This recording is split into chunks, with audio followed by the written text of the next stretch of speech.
Kita masuk ke dalam topik pertama dalam perkuliahan aljabar linear lanjut ini. Topik pertama itu adalah ini, ruang vektor. Nah, di ruang vektor ini ada beberapa subtopik, yaitu kita akan belajar tentang lapangan. Ya, lapangan itu adalah sebuah sistem bilangan sih.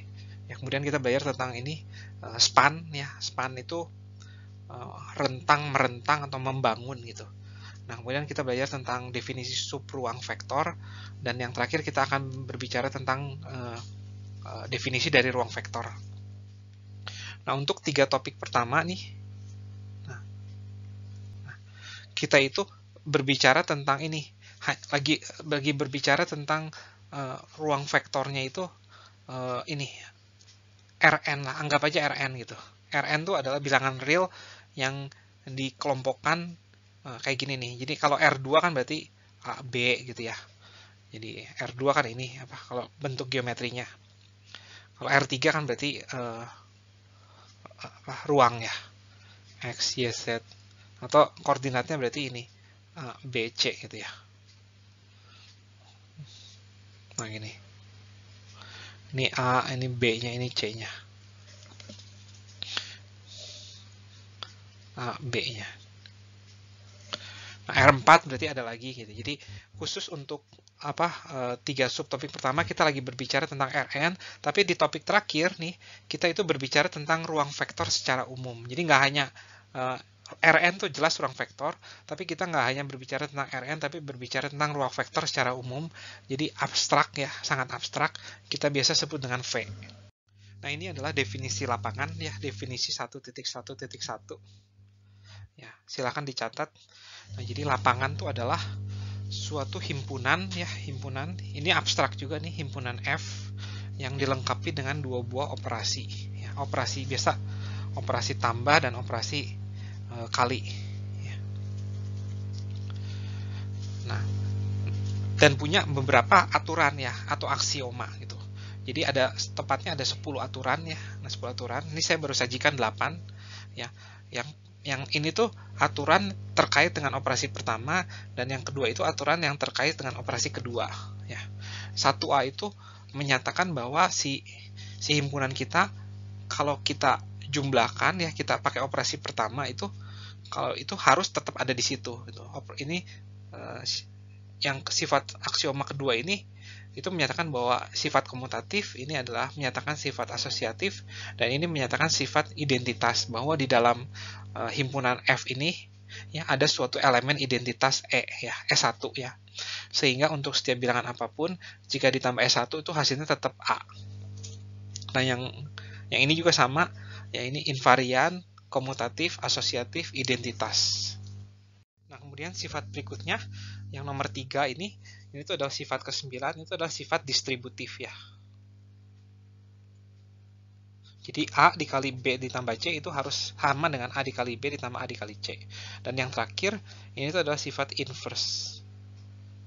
Ya, sifat inverse yang A itu inverse terhadap operasi penjumlahan, yang kedua ini inverse terhadap operasi perkalian. Ya. Jadi intinya tuh bahwa untuk setiap bilangan ada inverse-nya, sehingga kalau dijumlahkan atau dikalikan itu hasilnya menjadi elemen identitasnya gitu. Dan S1 sama E2 kan sudah dibuktikan keberadaannya di sifat di slide sebelum ini ya. Nah, di sini saya ada satu contoh himpunan bilangan bulat ya. Jadi dari minus 100, minus 20, minus 10, minus 3, minus 2, minus 1, 0, 1, 2, dan seterusnya itu bilangan bulat, dan dilengkapi dengan operasi penjumlahan dan perkalian biasa ya, penjumlahan dan perkalian biasa. Nah, ini tuh apakah ini sebuah lapangan gitu? Apakah ini sebuah lapangan? Nah, jawabannya tidak ya, tidak. Nah, kalau jawabannya tidak, Anda harus memberikan alasannya. Kenapa dia bukan sebuah lapangan? Aksioma mana yang dilanggar gitu? Ya, dari ini. Ya, yang jelas paling gampang itu aksioma itu inverse ya, terhadap perkalian.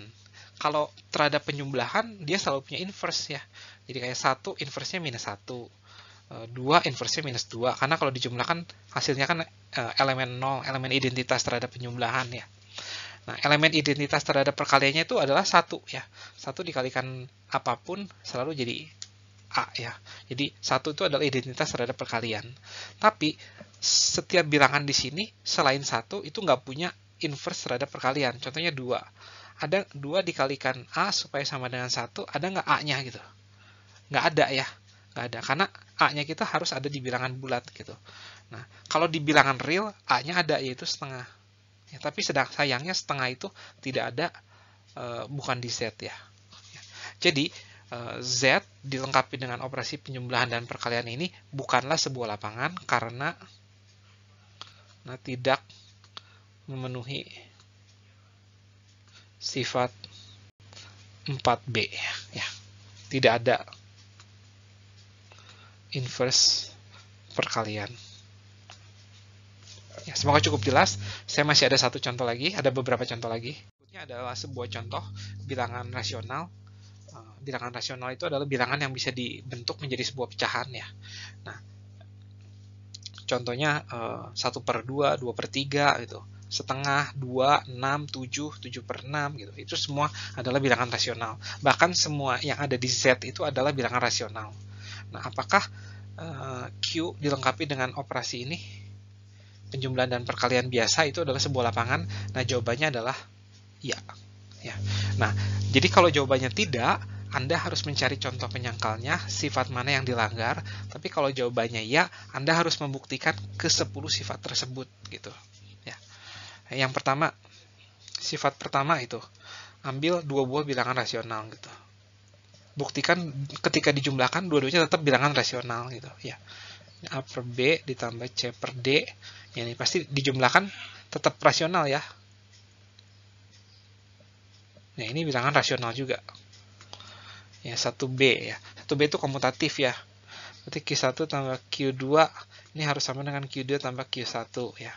Sifat C itu harus asosiatif. Ditambah Q3 ini harus sama dengan Q1 ditambah ya. Sifat D itu harus punya identitas, dan identitasnya di sini adalah identitas terhadap operasi penjumlahannya. Terhadap penjumlahan itu adalah 0 ya. Dan kita bisa lakukan ini untuk sifat-sifat yang lain. Pokoknya jawabannya itu ya. Ini saya nggak akan lanjutkan, bisa Anda coba sendiri.